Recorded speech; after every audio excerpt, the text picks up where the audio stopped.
وَقُلْ جَاءَ الْحَقُّ وَزَهَقَ الْبَاطِلُ إِنَّ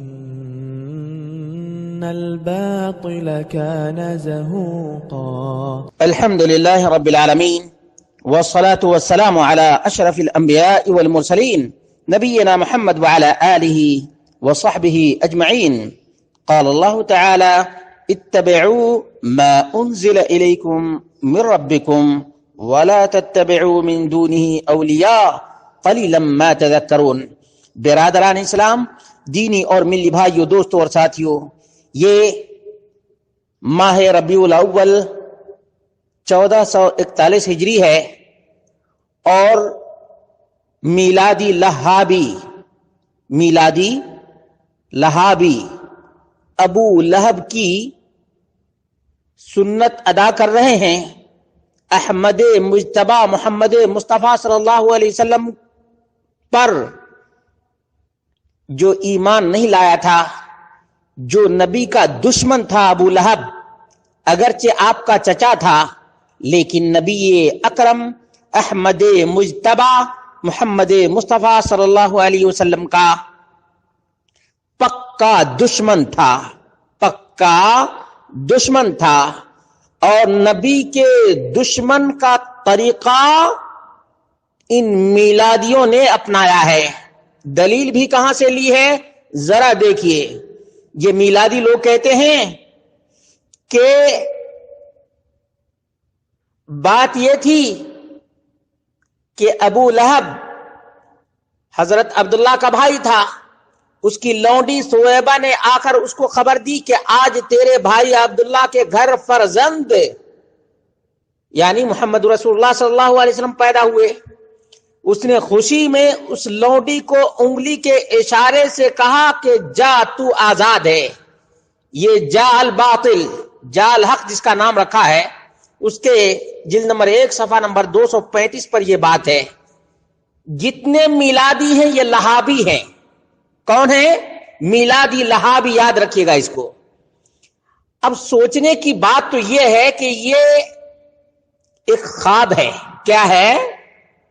خواب ہے. اور خواب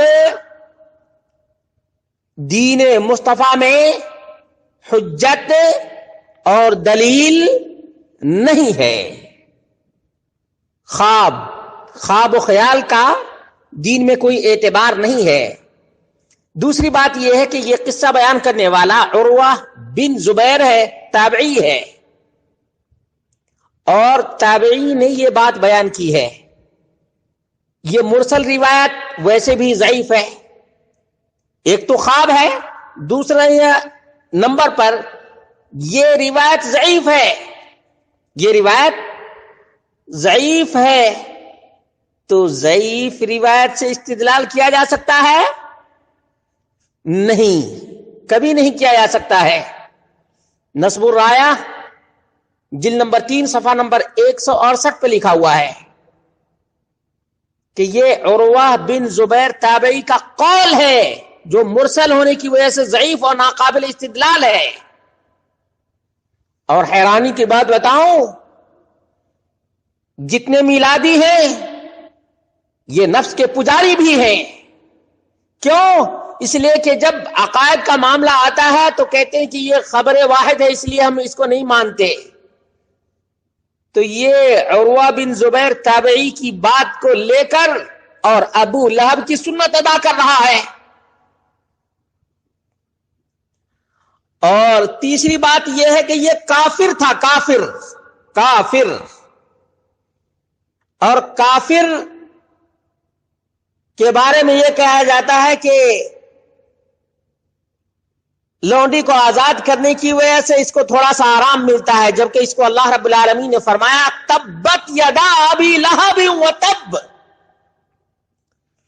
ما اغنا عنہ مالہ وما کسب. ابو لہب کے دونوں ہاتھ ہلاک ہو گئے اور وہ خود بھی ہلاک ہو گیا.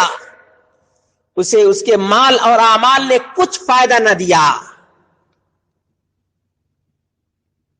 اور اس میں یہ بات بھی نہیں ہے کہ اس نے اپنی لونڈی ثویبہ کو اس وجہ سے آزاد کیا تھا کہ اس نے ابو لہب کو نبی کریم صلی اللہ علیہ وسلم کی ولادت باسعادت کی خوشخبری سنائی تھی. اس بات کا بھی ذکر نہیں ہے.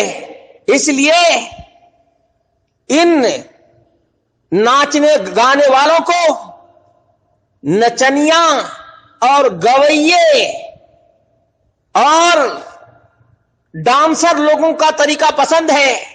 نبی اکرم صلی اللہ علیہ وسلم کا طریقہ پسند نہیں ہے. یہ روڈوں پہ جھنڈے لے کر چلتے ہیں, جلوس نکالتے ہیں اور ڈانس اور بھانگڑے کرتے ہیں.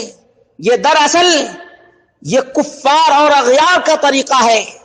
ورنہ نبی کریم صلی اللہ علیہ وسلم کی سنت پر چلنے والے صحابہ کرام نے یہ میلاد نہیں منایا, عشرہ مبشرہ نے یہ میلاد نہیں منایا, خلفائے راشدین نے میلاد النبی نہیں منایا, لاکھوں صحابہ کرام نے میلاد النبی کا جشن نہیں منایا, تابعین نے نہیں منایا, ائمہ کرام نے نہیں منایا. شیعہ رافضی مجوسیوں نے یہ کام کیا ہے. مجوسیوں نے ایک تو کافروں کے خواب کا سہارا یہ میلادی لوگ لیتے ہیں, دوسرے کو وہابی کہتے ہیں. یہ خود لہابی ہیں. یہ لہابی کو جانو مسلمانوں, ابو لہب کی سنت ادا کر رہا ہے. یہ میلادی ابو لہب کی سنت ادا کر رہا ہے. اس لیے اس کو میلادی لہابی کہا کرو. میلادی لہابی کرسمس ڈے کی طرح سے یہ نبی کریم صلی اللہ علیہ وسلم کی پیدائش کا دن منا رہا ہے, جو قرآن و سنت سے بغاوت ہے, صحابہ کرام کے منہج سے انحراف ہے, اور ائمہ کرام جن کی تقلید کے دعویدار ہیں ان کے منہج سے بھی انحراف ہے. ناچنے گانے والے اور کافر کی روش ہے. لہابی ان کو کہا کرو اور بتاؤ کہ یہ میلادی لہابی ہے, میلادی لہابی ہے.